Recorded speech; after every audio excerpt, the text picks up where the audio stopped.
Salut à tous, bienvenue dans l'Entre, on se retrouve aujourd'hui pour une vidéo rapide qui reprend en partie une vidéo que j'avais déjà faite il y a quelques temps. Je vous avais parlé de moteurs Goué, et j'en avais profité pour faire un petit comparatif avec les moteurs que j'avais sous la main. Il y a quelques semaines, Airsoft Entrepot sortait sa gamme de moteurs, les moteurs ATM, Ama Tsu Maru, en axe court, en axe long.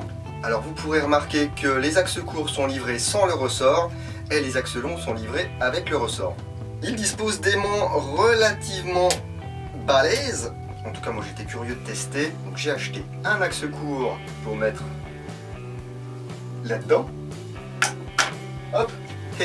Airsoft Entrepot m'a gracieusement envoyé en prêt un moteur axe long. Et ça tombe bien parce que j'ai toujours la réplique qui m'a servi d'étalon à mes tests précédents. Alors pour les grincheux et les experts en interne de gearbox, je tiens à préciser qu'effectivement les performances d'un moteur vont dépendre du moteur en lui-même, mais également du reste de votre gearbox, du ratio de vos engrenages, de la force de votre ressort, du nombre de lents de vos pistons, etc.